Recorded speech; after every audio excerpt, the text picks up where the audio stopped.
마태복음 26장 69절에서 75절 말씀까지입니다.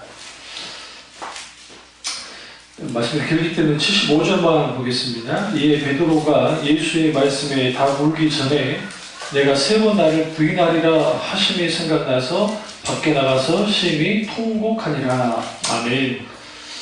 믿음의 사람들의 발자취를 찾아서 두 번째 시간으로 사도 베드로의 생애와 교훈입니다. 사도 베드로의 생애와 교훈입니다. 베드로 너무 잘 아시죠? 베드로는 요한의 아들입니다.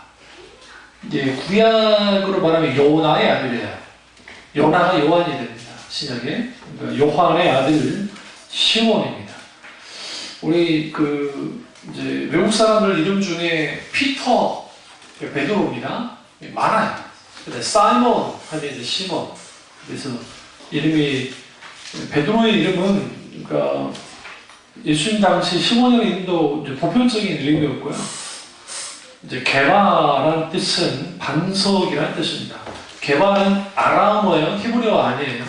예수님 너를 게바라 하리라 할 때는 아람어였고요. 그 뜻은 바위라는 뜻이고.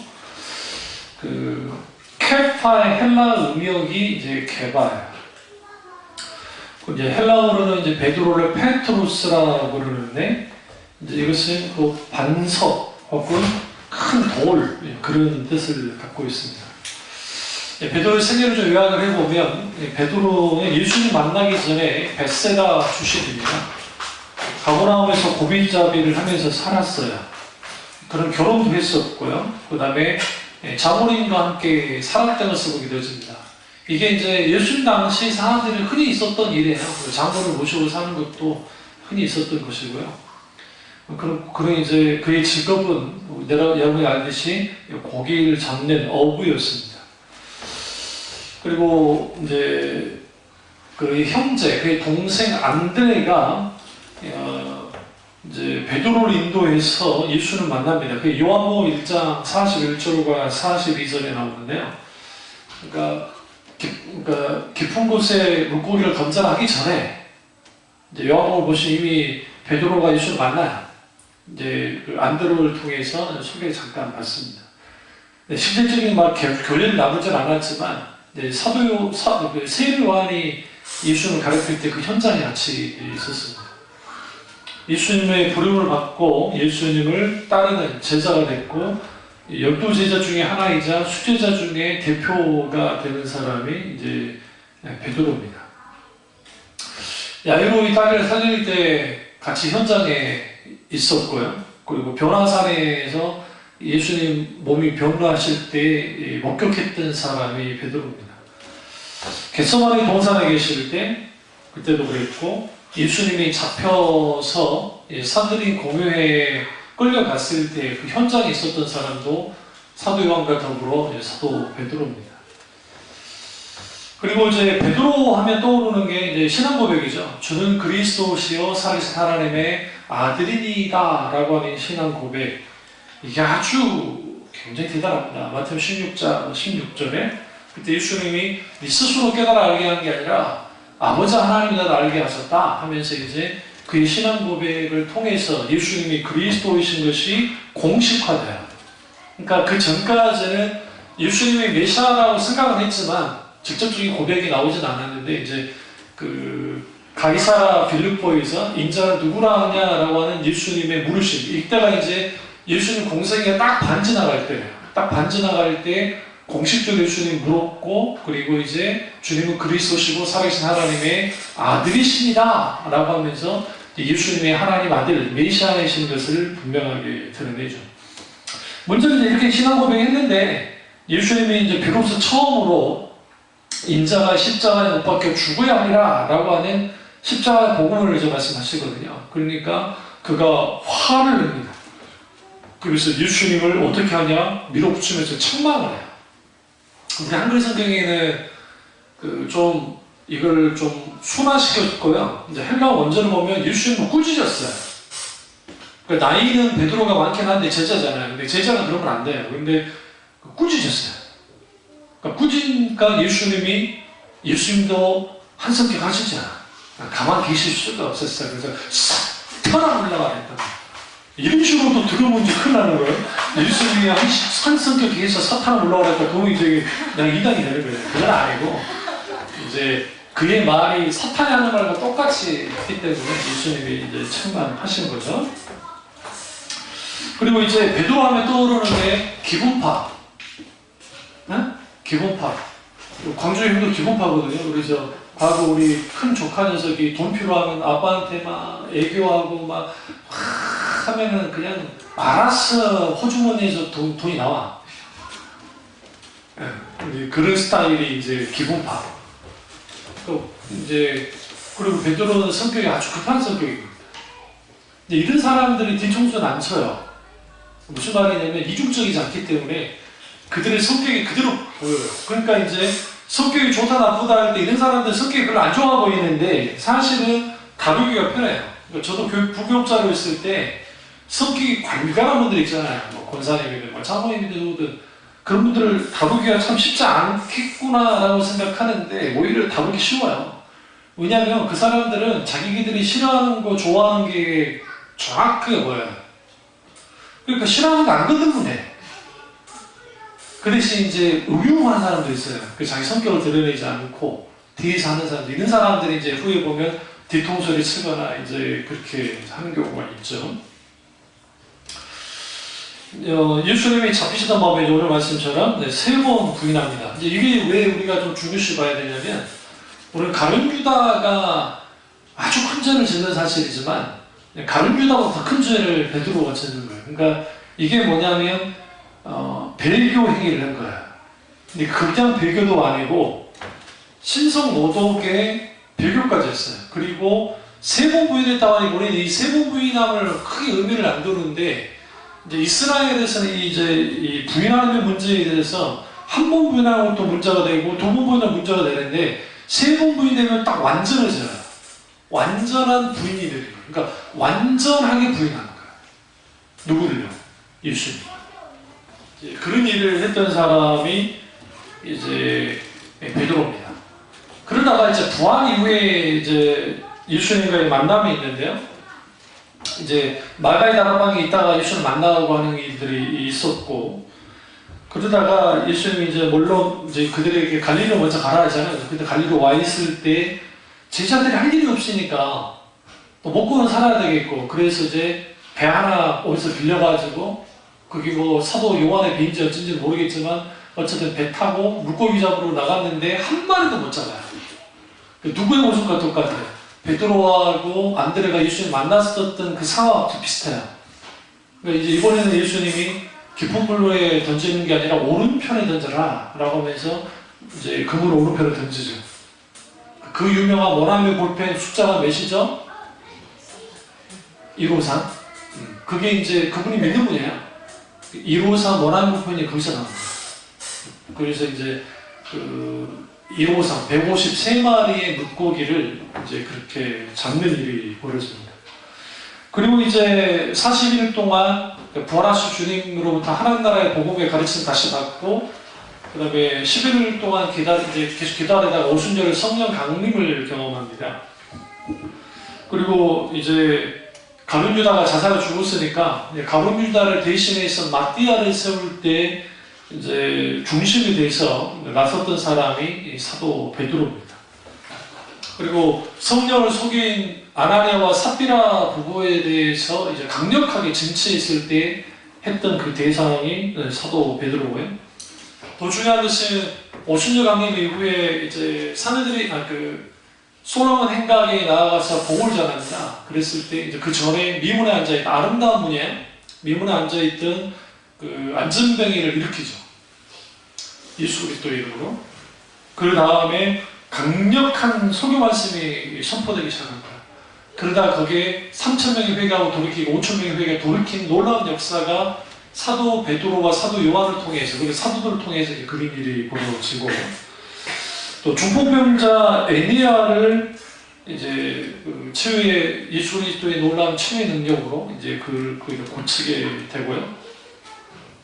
또 죽었다가 다시 살아난 사람도 살립니다. 이제 그런 일도 있고, 이제 죽어 있는 다비다를 이제 살리죠.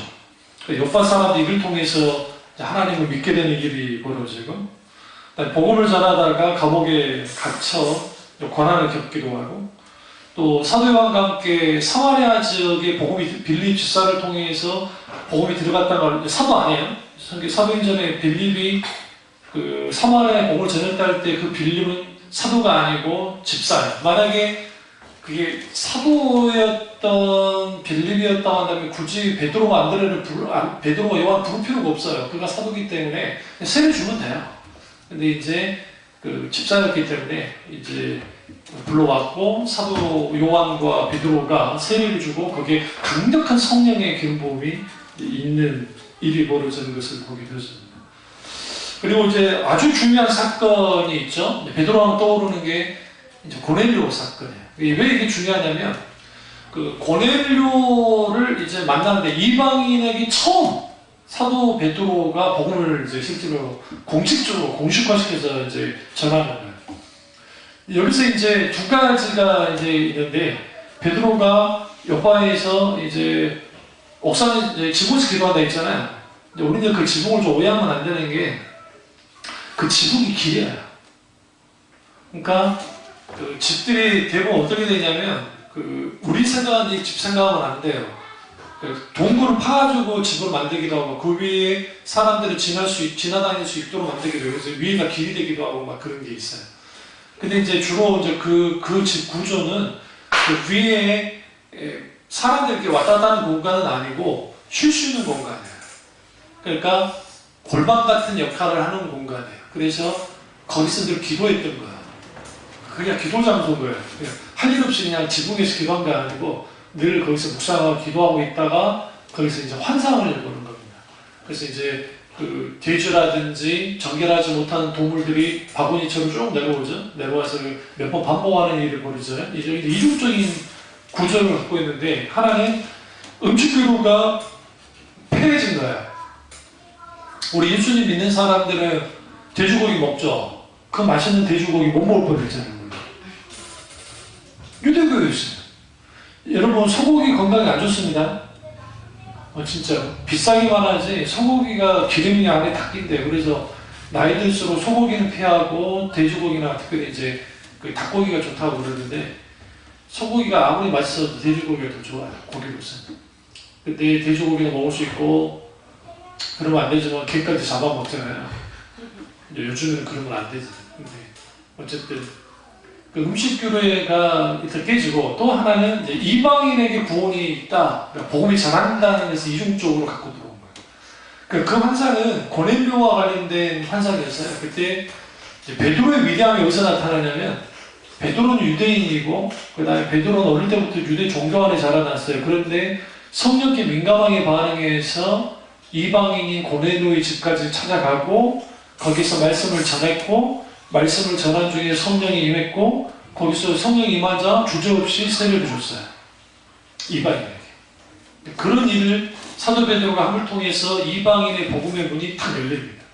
그러니까 본격적으로 여는 사람은 이제 사도 바울을 통해서 이제 실제로 열게 되어지죠.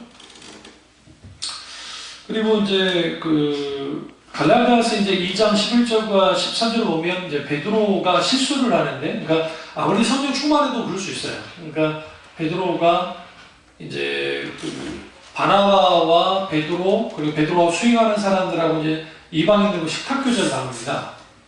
어떻게 하냐면 이제 우리는 레오나르도 다빈치의 최후의 만찬식을 생각하면 안 돼요. 그거는 서양 사람들의 방식이고. 똑같이 테이블이 있는데 디귿자 테이블을 만들어요. 이렇게 우리 상으로 생각하시면 돼요. 그 대신 붙어있는 걸로 이렇게 있으면 이제 좌측에 왼쪽이 가장 어른이 그러니까 선생이 이제 앉는 거예요. 그러니까 예수님이 가운데 계신 것처럼 표현하는데 이제 유대 문화로 보면 이게 좀 틀려요. 그러니까 앉아 있으면 세례요한이 이제 이렇게 막 하죠. 그때 대부분 어떻게 식사를 하냐면 우리는 체할 것 같아. 누워서 식사해요. 이렇게. 한쪽으로 걸터있고 그게 그 사람들의 다리 쭉 뻗고 그렇게 식사하는 거죠. 그렇게 하고 있는데 야고보 장로로부터 이제 보냄을 받은 정통파 유대인 그리스도인들이 갑자기 들어와요. 놀래가지고 같이 식사하지 않는 것처럼 이제 외집된 행동을 합니다. 그때 사도 바울이 대놓고 대선배인 베드로를 요즘으로 말하면 개망신을 줬어요. 그러니까 이게 어떻게 복음이 그러니까 믿음으로냐 행함으로냐 하면서 이제 여러 중요한 말씀을 하죠. 그때 베드로가 이 어린 것이 막 그러지 않았어요. 침묵했고 놀라운 것은 베드로 전후서 보시면 사도 바울을 아주 인정합니다. 그러니까 그때 그것 때문에 삐지진 않았어요. 회개했겠죠. 그러니까 그러한 일들이 그러니까 예전에 베드로 같았으면 싸웠겠죠. 주먹이 울어 그랬을 사람인데 많이 바뀌어진 거예요. 그렇게 된 사람이에요. 전승에 의하면 네로 황제 때 이제 정확하게 언제 죽었는지는 몰라요. 근데 이제 네로가 로마 시내에 불을 질러요. 우리는 이걸 이제 역사를 모르니까 그냥 광기에 젖어가지고 네로가 불 질렀다 생각하는 그건 아니고 우리가 생각하는 만큼 네로가 광신적인 사람이 아니에요. 그러니까 광인이 아니에요. 우리 눈에는 광인이었는데 이제 역사를 쭉 읽어보시면 네로는 예능에 굉장히 예술적으로 굉장히 뛰어난 사람인데 그 사람이 본 로마 시내나 이게 보니까 너무 더러워. 그러니까 좀 그래. 그러니까 무슨 생각을 했냐면 이 사람이 아예 그냥 꽝그리 다 불태워가지고 새로 만들고 싶은 거야. 그래갖고 그냥 에이씨 모르겠다 저질하고 불을 쏴질렀는데 그게 너무 크게 화재가 생긴 거야. 화재가. 그래가지고 로마 저희 전체를 불바다가 만들어 버리니까 처음에는 이제 누가 그랬느냐 하면서 하니까 이게 안 되게 있어서 이제 화살을 그리스도인들에게 돌립니다. 그래서 일수쟁이들이 불질렀다 해서 이제 잡아다가 막 사람 죽이고 할 때 그때 이제 순교한 걸로 그때가 AD 64년에서 68년이야. 그러니까 그때 사도 바울과 사도 베드로가 이제 순교를 했다라고 하는 거예요. 그게 이제 우리 코바디스라는 영화 뭐 기억나세요? 우리 어렸을 때 코바디스 도민의 주여 어디로 가시나이까 라는 이제 그 영화인데 이게 이제 전승에 한 거예요. 이제 로마 교인들과 교제를 나누고 있다가 베드로가 핍박을 한다니까 그가 이제 빠져나오는 거예요. 그래서 로마 시내를 빠져나와서 이제 조금만 더 가면 이제 완전 벗어나는데 누가 한 명이 막 오는 거야. 딱 보니까 예수님이에요. 예수님이 십자가 끌고 오는 거야.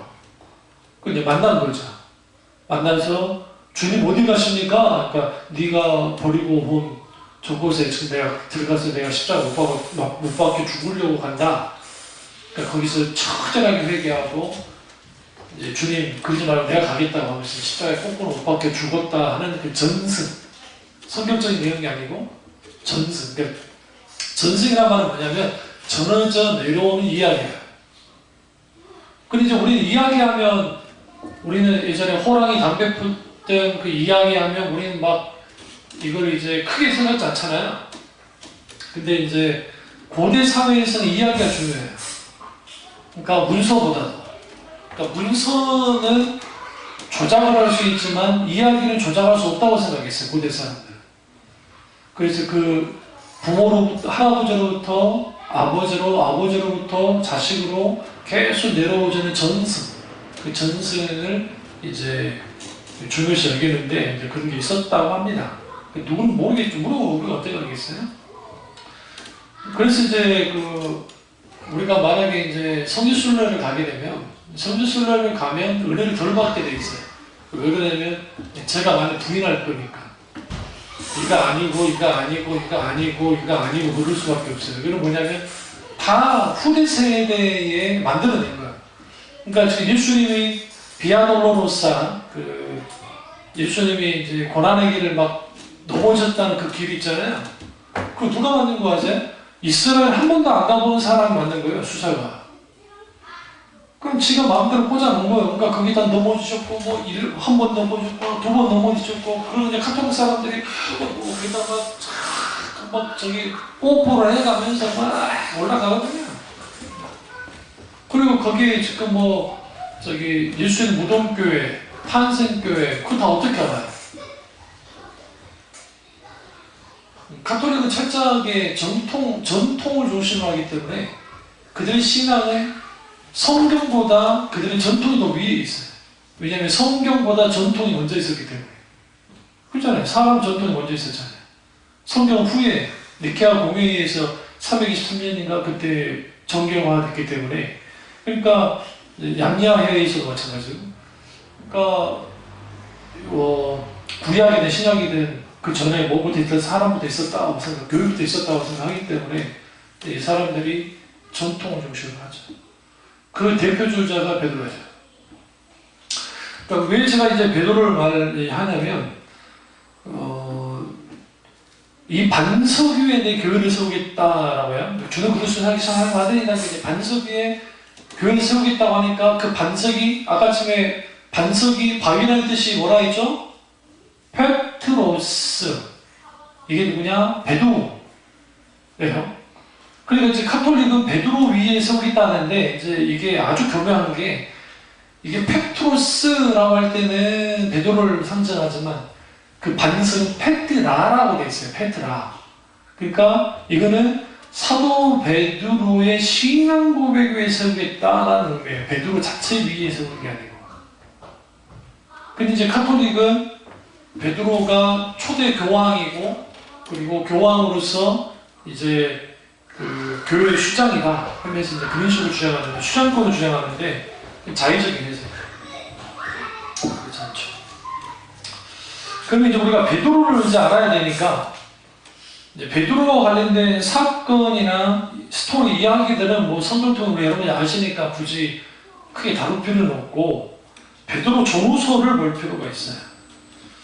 그러니까 베드로 전서는 교회의 외부적인 박해 속에서 구원받은 사람이 겪게 될 고난과 선한 행실이 예수님의 재림 때까지 종말론적인 소망을 가져야 된다라는 것을 드러내고 있는 게 베드로 전서고, 베드로 후서로 딱 가보면 이제 이 내용이 조금 달라집니다. 후서는 교회의 내부적인 상황에 초점이 맞춰 있어요. 주로 거짓 교사와 타락한 교회에 대한 경고를 하고 있고, 주님의 재림에 대한 확실성을 이제 논증하는 게 이제 나옵니다. 여기서 중요한 게 베드로가 일자 무식이거든요. 베드로가 일자 무식인 거 어떻게 알 수 있어요? 사람들이 공회에 잡혀갔을 때 니네들은 학문 없는 사람이라고 했잖아요. 그만큼 무식적인데 어떻게 헬라어로 성경을 기록했겠어요. 그래서 신학자들이 마가 요한이 이제 그의 제자였기 때문에, 베드로의 제자였기 때문에, 그래서 마가 요한이, 마가복음 저자 마가 요한이에요. 마가 요한이 베드로 전후서를 쓰는데 도움을 줬을 거다. 그리고 그럴 수밖에 없는 게 마가복음과 베드로 전서와 후서의 헬라어 문체라든지 그런 게 비슷해요. 그래서 많은 경우에 그렇게 봅니다. 그러면 이제 우리가 통상 사도 바울을 믿음의 사도라고 그러고, 사도 요한을 사랑의 사도라고 그러고, 사도 베드로를 소망의 사도라고 그래요. 왜 그러냐면 그 베드로 전서와 후서가 하나님의 소망에 대해서, 재림의 소망에 대해서 굉장히 강조를 하고 있기 때문에, 그래서 소망의 이제 사도라고 그러는데, 그럼 그의 신앙은 어떤 식으로 세워졌느냐? 첫째는 신앙 고백 위에 서 있어요. 신앙 고백 위에. 주는 그리스도 주의 살아계신 하나님의 아들이라 라고 하는 이 신앙 고백 위에 세워진 사도예요. 그러면 여기서 우리가 아셔야 될 게, 신앙생활 하시면서 여러분이나 여러분 신앙 고백이 있어야 돼요. 반드시. 그럼 왜 오늘날에는 신앙 고백이 간증이라는 것으로 나오느냐? 오늘 뭐 김수현 박사님도 그 말하던데, 아주 한국 교회가 잘못 쓴 것 중에 하나가 간증이라는 건데, 저는 처음 알았네요. 그 간증이라는 것은 왕 앞에 간하는 게 간증이었대요. 그 용어 자체가. 그러니까 그 간증이라는 것은 왕 앞에 간하는 게 간증이었대요. 그 용어 자체가. 그러니까 그 간증이라는 것은 왕 앞에 간하는 게 간증이었대요. 그 용어 자체가. 그러니까 그 간증이라는 것은 왕 앞에 간하는 게 간증이었대요. 왕 앞에 이런 일이 있었습니다 라고 말하는 게 간증이래요. 근데 한국교는 어느 때인가 간증이라는 표현을 썼는데 그건 좀 잘못된 표현이고 견증이라는 거야. 보고 증거하는 거야. 그게 이제 견증해야 된다라고 이제 요구를 했는데, 사도 베드로는 예수 그리스도를 3년 반 동안 같이 함께 다니면서 보고 느끼고 함께 했죠. 그 증거했을 뿐만 아니라 오순절 성령 강림 이후에 예수 그리스도 그분이 그리스도시고 살아계신 하나님의 아들이라는 것을 초대교회에 실제로 등장 토로 만들어놔요. 토로. 그러니까 우리가 하나 아셔야 되는 게, 사도행전을 보시면 사도행전에 사도 베드로 얼마나 대단하고 사도 요한 얼마나 대단하고 사도 바울 얼마나 대단합니까? 그런데 사도 베드로 이제 아볼로, 그다음에 바나바, 이제 디모데, 디도 이런 게하선 같은 사람들이 있었지만 결국은 그 사람들이 높아지는 것이 아니라 그 사람들을 가는 곳에 누가 높아져요? 그리스도께서 높아져요. 이게 아주 중요해요. 그러니까 그들의 개인의 경건과 능력으로 어떤 일을 한 게 아니에요. 뭐가 그들에게 가능하도록 만든 거야? 뭐가? 그들에게 그들의 사역을 감당하게 하신 것은 예수 그리스도 그분이셨다는 거예요. 그리고 그분이 신앙 고백했을 때 살아서 역사하신 하나님의 아들이라는 그 신앙 고백이 베드로의 신앙 전체를 끌고 나가는 거예요. 여러분이 신앙이 흔들리지 않으려면 여러분의 신앙 고백이 있었는데, 베드로처럼 예수님을 세 번 부인하는 한이 있더라도 돌아올 수 있었던 것은 뭐냐면 베드로는 신앙 고백이 있었어요. 그러나 가룟 유다에게는 신앙 고백이 없었다고 씁니다. 써보시면 그 차이에요. 이상하지 않으세요? 그 신앙 고백은 어디서 나와요? 인격체신 하나님을 만날 때 생기는 거예요. 어떤 기적을 경험했다고 해서 그 사람이 그 기적 때문에 신앙 고백이 푹 튀어나오진 않아요. 그 기적 속에서 이걸 사인 혹은 마크, 이걸 세메이온이라고 하는, 이게 표적이라는 표현을 쓰는데, 표적이 되어지려면 기적 속에서 기적을 일으키신 하나님을 알고 만나고 그분에게 영광 드리는 것이 있어야 그 기적 속에서 신앙 고백이 튀어나와요. 아무리 기적이 일어나도, 그러니까 내가 죽었다가 다시 살아나도 자동적으로 내가 하나님을 믿고 막 그렇게 되느냐? 그렇지 않는다. 그게 굉장히 중요합니다. 그 다음에 철저한 회개가 있었습니다. 본문 말씀에 오늘 읽었죠? 이 베드로가 예수님 말씀에 다가오기 전에 내가 3번 나를 부인하리라 하시는 생각나서 밖에 나가서 심히 통곡하니라. 그러면 물어보죠. 가룟 유다 울었어요? 안 울었어요? 울었어요. 울으면도 종류가 다른 거예요. 거짓 우는 거야 진짜. 애들 중에 눈물 안 나. 가짜 우는. 그럼 왜 그래? 알아나가는 거 좀 제발. 나 이 섭섭함을 한번 좀 말아주십시오. 섭섭함. 근데 이제 베드로가 울었을 때 자기가 했던 행동 때문에 울기도 했지만, 그러나 그보다 더 큰 것은 예수님이 하셨던 뭐가 기억났다 했어요? 말씀이 생각났다네. 네가 다굴기 전에 3번 부인하리라는 거야. 근데 가룟 유다는 그도 뉘우쳤다요. 성에 뉘우쳤다 했다. 그래서 그도 눈물 흘렸겠죠. 했는데 자기 자신을 위해서 온 거야. 내가 무슨 짓을 저지른 거야? 도대체 내가 이런 일을 왜 저질렀지? 후회의 눈물이에요. 그러니까 베드로는 후회의 눈물이 아니에요. 이미 저질러 버려진 거. 그런데 예수님이 자기에게 했던 말씀이 그게 더 강하게 온 거야. 회개는 바로 그래요. 회개. 하나님, 내가 이 죄 잘못했습니다. 저거 잘못했습니다. 이런 죄 용서해 주십시오라는 그 회개의 기도가 있을 수 있어요. 그러나 더 중요한 것은 내가 아무리 내 죄를 나열한다고 할지라도 거기에 성령의 비추심이 없으면 진정 회개가 불가능해요. 존 칼빈이 이런 말을 합니다. 사도 베드로의 통곡을 가리켜서 사람의 눈길을 피하여 하나님과 그분의 천사들을 바라보며 흘린 눈물이었다. 그러니까 그 눈물이 다른 거죠. 가룟 유다와 그의 통곡의 차이는 뭐냐면 그의 눈물은 마음속 깊은 곳에서 쏟아졌어요. 예수님 때문에. 가룟 유다랑 똑같이 예수님이 저렇게까지 저렇게 해서 죽으면 안 되나라는 생각을 했어요. 설마 예수님을 죽일까라는 생각하고 팔았단 말이에요. 근데 예수님이 자기가 생각한 것과 달리 갔어요. 그러니까 자기 스스로의 의를 나는 배신자가 아니라는 것을 보이고 싶어서 그래서 누구에게 찾아갔어요? 가야바한테 가서 나 이 은 30도 필요 없다고 해서 던졌다고 해요. 그러니까 가야바가 뭐랍니까? 그건 나 우리랑 상관없다. 네가 하면 네가 감당이라는 거예요. 그러니까 그거 딱 던져버리고 가서 몸에다 죽어버렸어요. 자기 의를 위해서. 그러니까 여러분 넘어지더라도 아주 주님 앞에 넘어져버려야 돼요. 그래야 의미가 있어요. 진짜로. 적당하게 자기 선함을 붙드는 사람들은 회개가 불가능해요. 진짜로. 그 가룟 유다가 그거예요. 정말 주님 앞에서 자기가 내가 죽을 죄인 것을 인식했다고 한다면, 크게 울었다 한다면 그가 베드로처럼 개가천선했을지도 몰라요. 근데 목매어서 죽어버렸어요.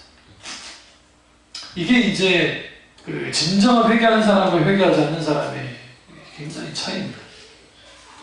그 다음에 베드로의 순종이 이제 잘 드러나는데, 그 베드로 전서나 후서를 보시면 그 순종의 문제에 대해서 아주 말을 많이 해요. 그래서 그 주의 말씀 앞에 순종하는 삶을 사는 것이 마땅하다라는 것을 분명하게 베드로가 말합니다.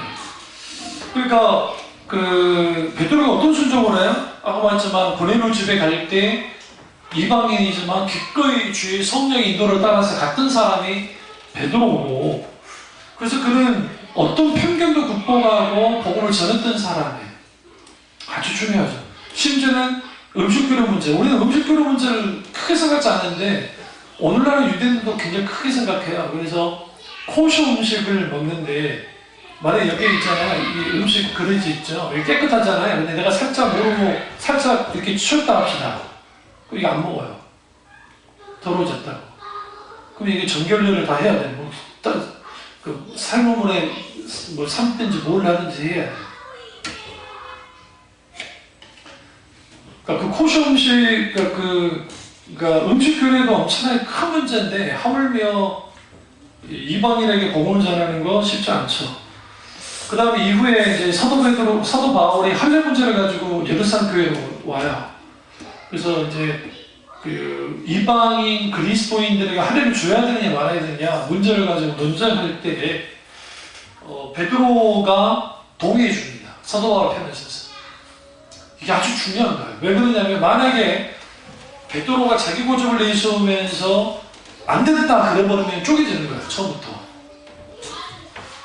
사도 바울과 그쪽하고 이쪽하고 쪼개져 버릴 수 있어요. 근데 이제 사도 베드로는 성령님께 민감한 사람이니까 물었겠죠. 그리고 이제 야고보 장로, 예수님 동생 야고보 장로가 아주 중요한 역할을 해요. 그래서 충분히 교회 공동체가 하나님 앞에 기도하고 내린 결론이 이제 할례 마찬가지 하나 된다. 음식교회 뭐 거기에 뭐 할 필요는 없고, 다만 이제 음식을 먹을 때에 피채 먹지는 말자. 그거는 피는 생명을 상징하기 때문에 그 외의 것은 다 가하다 라고 이제 결정을 내주죠. 그게 이제 그 야고보 장로가 힘을 낼 수 있었던 게 사도 베드로라고 하는 든든한 버팀목이 같이 함께 해줬기 때문에 그게 가능했고, 또 사도 바울의 사역에 있어서 이제 바나바의 역할이 크긴 하지만 그 바나바가 그의 이제 선배로서 잘 이끌어줘요, 사도 바울. 그러나 사도 바울이 이제 실질적으로 그 초대교회의 일원이 되고 지도자가 되는 데 있어서 사도 베드로가 견제를 딱 해버렸으면 절대로 불가능해요. 상징성이 있어요. 사도 베드로는 상징성이 있는 게 예수님의 직계 수제자 중에 수제자이기 때문에. 근데 기꺼이 협조를 받아줍니다. 그러니까 사도들의 위대함이 거기 있는 거예요. 사도들은 자기들끼리 뭐 니자라나 그러지 않았어요. 하나님의 인도 따라 인도가 맞고 주님의 뜻이 마땅하다면 기꺼이 포용했다. 포용하고 해줬죠. 처음에는 좀 힘들게 했지만 후에는 그렇게 했고, 심지어 그 새파랗게 젊은 후의 녀석이 사도 베드로를 거의 모욕에 가까운 말을 할 때 너희의 그 외식함이 십자가를 깨뜨린다고 하면서 우리는 이제 한글 성경으로 보니까 그러는데 서글을 헬라어로 서글을 하다 보면 갈라디아 문체가 엄청납니다. 문체 자체가 달라요. 이게 호전 쪽이 전투적이에요. 그러니까 우리는 그 현장이 없었지만 사도 바울이 어떤 사람이에요? 깐깐한 사람이에요. 네? 그러니까 이제 다다음 주 정도에 이제 다음 주 정도에 하면 사도 바울을 하겠지만, 사도 바울이 처음 사역했을 때 그 깐깐한 말을 나올 수 없는데 이제 뒤로 갈수록 부드러워지는데 한참 부불댔을 때고 한참 깐깐할 때인데, 더더군다나 십자가 복음 앞에서는 뒤로 물러서질 않아요. 그러니까 그냥 대놓고 바나바도 까고 대놓고 베드로도 까버리는 거죠. 뭘 사줘하려고? 교회의 거룩성을 사줘하려고. 그랬을 때 베드로가 맞짱 뜨면서 니만 사도냐? 이것이 사도도 니 스스로가 사도라 니가 사도냐? 하면서 막 몇 하고 막 거기서 분란 일어나고 막 싸우고 그랬으면 아마 깨졌을 거야.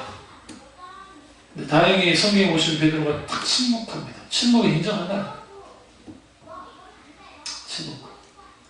후에 베드로가 이제 사도 바울을 높이고 인정하는 걸 보면 사이가 나쁘지 않았다라는 것을 우리가 이제 알 수가 있습니다.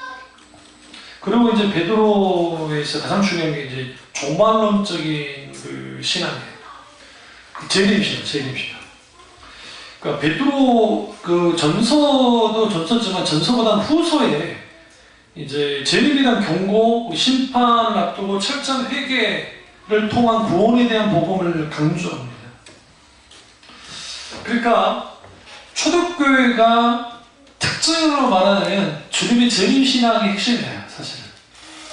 근데 그것이 가능하게 했던 게 누구냐? 사도 베드로의 종말론적인 신앙, 그러니까 가르침이에요.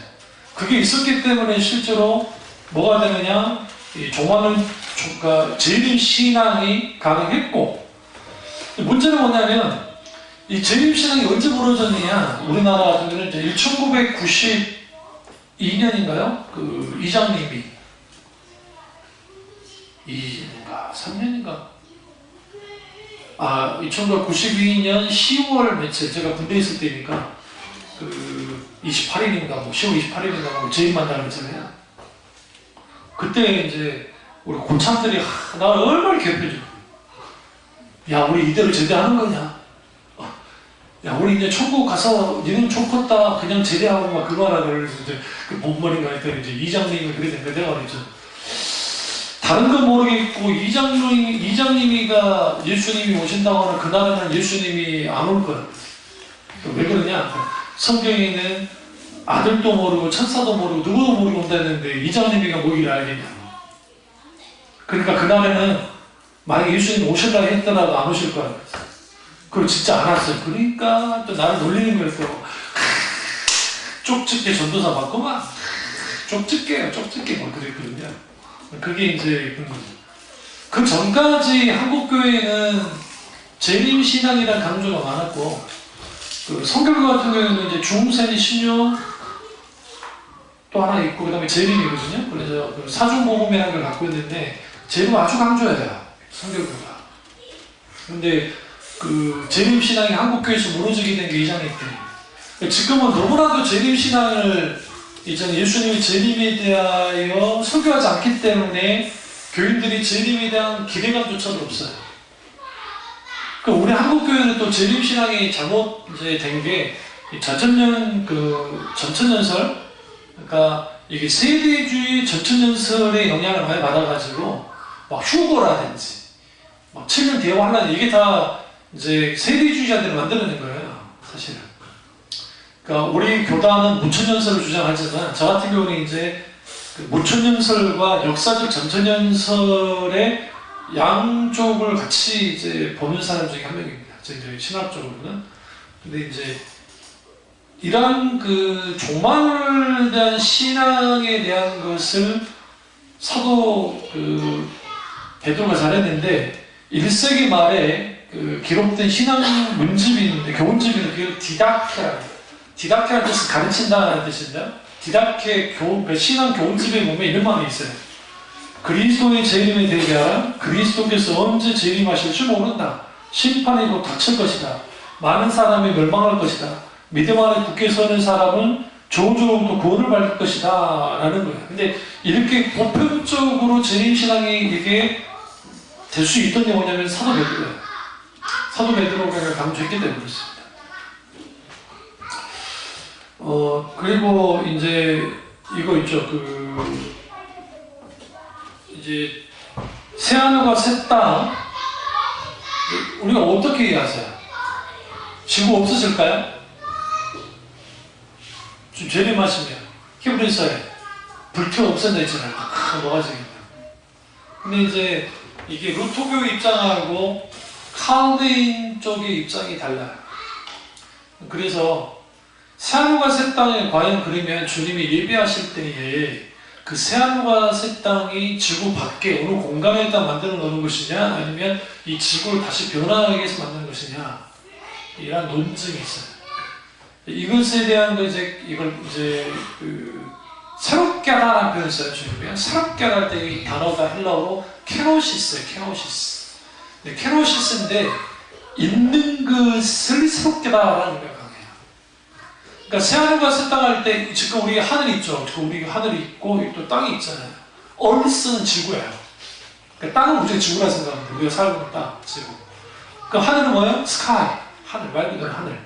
근데 새로운 하늘과 새로운 땅이 이제는 어떻게 해야 될까? 아예 그냥 다 이거 다 성경을 마치 이걸 다 없애는 것처럼 느껴지게 이제 만드는 말씀도 있어요. 그러니까 이거는 하나님 아시겠죠. 그런데 분명하게 이제 성경을 좀 더 깊이 들여다보면 우리가 살고 있는 이 지구와 그 다음에 우주 스페이스라고 하는 이 공간이 전체가 어떻게 바뀌어질 거야 주님을 통해서 어떻게 바뀌어질지 모르지만 근데 적어도 그것이 heaven 천국이라고 한다면 이걸 이제 5차원, 6차원, 7차원 뭐 그렇게 말하는 사람도 있는데 이제 천국은 하나님 차원의 곳이에요. 그러니까 우리가 생각하는 천국은 이게 진짜 공간이 있어요. 공간도 있고 시간도 있어요. 그 시간은 아우구스티누스가 말했던 것처럼 영원한 현재. 영원한 현재가 있는 곳이 시간이고 천국이고 그 다음에 공간은 공간 쪽으로 주님이 예배하러 가신다 했으니까 예배하는 곳이 있어요. 그런데 그 공간이 우리가 생각하는 공간이 아니에요. 이 공간을 뛰어넘어요. 그러니까 이걸 이제 4차원의 영적 세계 막 그런 표현을 썼는데 뭐 4차원이 무슨 차원이 뭔데 적어도 중요한 것은 하나님 차원의 세계가 공간적으로 물리적으로도 있지만 이것도 무조건 물리적으로만 볼 수 있는 게 또 영적인 측면에서도 되어지는 그러한 곳이 천국이에요. 만약에 천국이 여러분 어렸을 때 신앙생활 할 때 그 간증할 때 보면 막 금길이 열려있고 그 다음에 막 맨션이 지어져 있고 간증하는 사람들 보면 천국 갔다 왔던 사람들이 뭐 대형 저택이 지어져 있고 그런 표현들 쓰잖아요. 네? 정말 천국이 그런 곳이면 여러분 돈 많이 버세요. 안 죽으셔도 여러분 다 그거 누릴 수 있어. 네? 내가 재벌이 되면 그거 다 누릴 수 있어. 그걸 마치 천국이라고 막 하는데 만약에 성령께서 그렇게 비췄다고 합시다. 그러면 그 사람들에게서 최고의 곳이라고 생각하고 비춰주신 것 뿐이에요. 그러니까 여러분이 이거 하나 아셔야 되는 게 천국에 대한 표현은 사도 요한이 이제 계시록에 기록을 했는데 기록한 순간 왜곡됐어요. 목사님 성경이 왜곡된 겁니까? 그게 아니고 인간이 알아들을 수 있을 만큼에는 완전해요. 그러나 천국 그 자체를 그려낼 수는 없어요. 천국이 하나님 차원의 곳이기 때문에. 그렇기 때문에 우리가 생각하는 천국 재미없고 천국 그냥 죄도 없고 아픔도 없고 뭐 그것도 없고 없으니까 정말 지겹겠다고 생각한 크로자네요. 우리가 상상할 수 없는 차원의 곳이 천국이에요. 천국.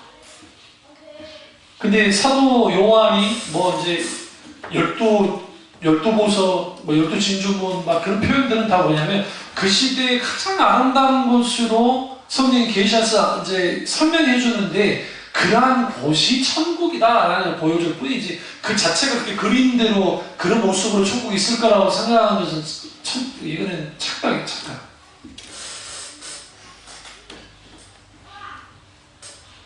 이럴 때 수사학이나 근거를 하다 보면 우리가 하나님에 대해서 설명할 때 하나님 이런 분이야 라고 할 때 하나님이 주시는 만큼만 볼 수 있어요. 그러니까 하나님 그래서 사도 요한에게 새하늘과 새 땅을 보이면서 새 예루살렘을 보일 때 그 보여주는 것은 뭐냐면 사도 요한이 이것을 그러니까 뭐라고 그래요? 감당할 수 있는, 그러니까 소화시킬 수 있는 부분만큼은 보여주는 뿐이에요. 그게 곧 그가 봤던 천국이에요. 그러니까 삼천천까지 갔던 사도 바울이 왜 그것에서 나열하지 않았냐면 일단 성령께서 못하게 하셨을 것이고 또 하나는 그 학식이 있는 사도 바울이라 할지라도 천국을 표현하는 순간 왜곡될 수 있어요. 그래서 그건 그렇게 할 수가 없었던 거예요. 그러면 사도 요한은 왜 했느냐? 사도 요한은 계시받아서 기록해라 했으니까 기록했을 뿐이에요. 그러니까 과거에 우리 믿음의 선배들이 하듯이 무슨 천국 간증을 하는 사람들이 막 큰 맨션이 있는 곳이 무슨 저기 천국이고 큰 아파트 평수 있는 곳이 기고 어떤 사람 봤더니 초가집에 살고 있더라고. 그러니까 11조 떼먹고 뭐 떼먹고 뭐 떼먹어서 그런 거라고. 그런 식의 천국과는 없어요. 그런 거.